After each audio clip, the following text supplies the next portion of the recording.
She wanted to go to a grape tree that was in the back of her house, but she couldn't because she was scared of aliens. She was scared that aliens to come around and peel off her face. Alright, so welcome to this channel where we tell dark, strange, and mysterious stories. Today I'm going to be telling two utterly gut-wrenching stories, two stories that will send chills down your spine. And in the first, both of them actually happen in the forest. So if you're a fan of this strange, dark, and mysterious, just make sure to subscribe to this channel because this is what I'm going to be doing here.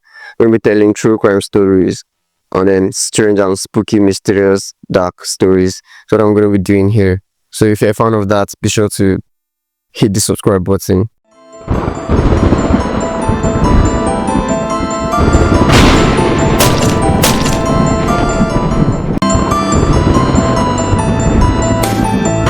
So on the evening of July 29, 2023, a girl named Talia, who stayed in a small village in the middle of the Amazon rainforest in Peru.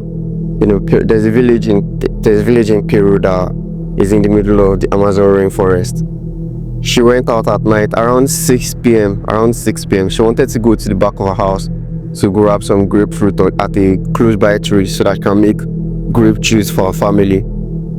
And this was not the first time she was going out to do this. The grape tree was literally just a few yards away from her house. Like let's say 5 meters away from her house. The tree was 5 meters away from her backyard, and it was 6 p.m. But she stood at the door at the back of her house. She was very, very anxious and nervous to go out and grab the fruit that she wanted to grab because she was scared. It was kind of obvious why she was scared because she stayed in the middle of the Amazon rainforest. This is a place that is occupied by just wild animals, dangerous wild animals that might be lurking in the corner to just come and harm you or hurt you. Looking for something to eat. Just dangerous wild animal who are not friendly to humans. So that was one reason why she was scared. So the other reason why she was scared was the more mysterious one here. She was actually scared because recently in our village, there's been reports of foreigners roaming around in the forest, catching villagers. Any villager that wanders into the forest, they just catch the villager and then cut off their head, peel their face and sell their body parts in the black market. So that's the rumors that have been going around in the village. So because of these rumors, they've actually set out night watch parties to just kind of roam around in the forest, roam around in the evening, to make sure that people are safe. They go around with guns, machetes, and all sorts of weapons that they can find, just to create a form of security in the community and then keep people safe from these supposed face peelers. They actually had a name for them. They were called pelicaras. They called those people pelicaras. Is a Peru word for face peeler. So Talia was standing at the back of her house in front of the door, just wondering whether she could go out and grab this grapefruit or not, whether she should take the risk of going into the bush, because she's surrounded by the Amazon rainforest, so her house was surrounded by the bush, obviously. So she was actually wondering whether she should go and grab this grapefruit or whether she should just go inside and stay so that she can be safe for the evening. But also, this is not something that she's doing for the first time, because she actually just goes there. It's the back of her house, so she'll obviously be going there many times to grab grapefruit, and there had not been anything wrong that's happened to her up to this point. But this evening she was very, very scared. She was actually very, very scared of going out because she looked and then it was just dark. It wasn't really very dark because it was still around 6 p.m. But she looked and then she didn't see any animal. So she was just also trying to be reasonable because this is not the first time, and then there's night watch parties. So if anything actually happens, then she'll be safe, and then she will shout, and then people will come to her rescue instantly. She was able to gather some courage, and then eventually she darted forward into the part of his grapefruit, and then she reached out to the grapefruit and then grabbed a couple and put it in her basket, and then instantly she turned back, with the intention of going back into her room. But as she turned back, she couldn't move because she froze at the sight of what she saw, because what was in front of her was something that she has never ever seen in her life before. She stays in the Amazon rainforest, so she will be used to seeing maybe cheetahs, bears, snakes, and maybe crocodiles. But this was not one of the things. that she's used to seeing. This was something she was seeing for the very first time. So it sent chills down her spine, and she couldn't move. She just stood and kept looking into this thing, into this tall, dark figure with green piercing eyes just staring in front of her. And then she looked again, and then she saw that it was actually not one but two tall dark figures standing in front of her with green piercing eyes that was just looking into her, bright green eyes just looking into her. So she couldn't move. She was very, very, very scared at this point. And then before she could do anything, one of the dark figures started moving close to her. She tried to run, but then instantly the dark figure just moved very, very fast to her and then pinned her down and then pushed her to the ground. So she, at this point, the grapefruit that she grabbed fell around. They just fell over the floor. And then, on the struggle, she was trying to get free, but this creature was very, very strong, and then he overpowered her. And then he put his hand over her face and then covered her mouth. And then as she looked, she saw the other creature with something like a buck cutter, something like a knife, coming close to her. So in a rush of adrenaline, like, she was very, very scared at this point. She thought she was going to die. She just managed to pull away from the one grabbing it. She was able to hold his hand away from her mouth, and then she screamed to the top of her voice. She screamed so much that in a couple seconds, night watchers were all over the place with guns. And then when the night watchers showed up, they started shooting. They could not believe what they were seeing. They could not believe what they were seeing in front of them. Like, this thing just appeared to be very, very tall. And then when they turned back to look at the night watchers, they saw that their eyes were bright green, with just very, very bright green eyes. So the night watchers immediately started shooting at subjects, and then they kept shooting. But the strange thing was that these creatures did not actually move away, did not run away. When somebody is being shot at, when an animal or a human is being shot at, the reflex action is to try and run and cover for safety, but the fear of not being shot at. But these creatures, they stood there, they were just watching. Like, they just kind of moved backwards a little bit, like as if they hovered backwards a little bit, and then they were looking at the night watchers as they kept shooting at them. But then instantly they just decided to just flee the scene. They did not fall down for death. They just flee the scene instantly, and immediately some of the night watchers ran towards Talia and then grabbed her and then helped her up her feet. They took her inside for safety. So this was a very, very shocking experience, because none of the night watchers could even believe what they had just seen. Everybody was just silent, because none of them could just believe the gruesome side of what they've seen. They could not just piece it together. They just knew these creatures were very, very tall, and then they had green eyes, and it appeared that like they could fly or something, like they could fly, as if they could hover. Because they did not actually walk away, they just literally moved away from the scene. So in the next day, they actually took Talia to the police station to report what had happened the night before. And then when they told the police what happened, the police actually, they looked into it. And then the issue got so popular that it got to the Peru government, and then they launched a very, very big investigation into this case. But in the end, what the Peru government made out of it was that they had discovered an illegal mining company that was operating somewhere around that village. So these illegal miners, what they did was they got their hands on jetpacks and then masks and armors, so that they can go out in the night and then scare away villagers from figuring out that they had this illegal mining operation going on in the village.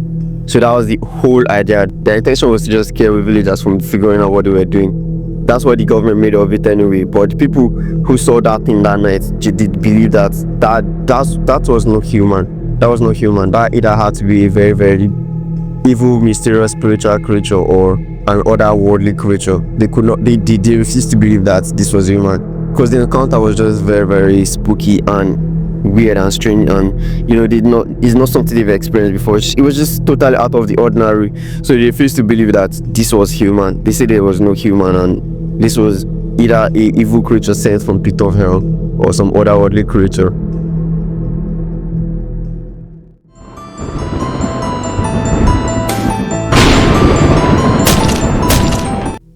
For the second story, this one happened at May 21 in 1994. It was actually a man called Pilar Gomez. He's a lumberjack. Pilar Gomez is a very, very weird guy. So he stays in the middle of a forest alone. Like, his neighbors are literally miles away, up to 10 miles away from him. So he's the only person that stays in the middle of this forest.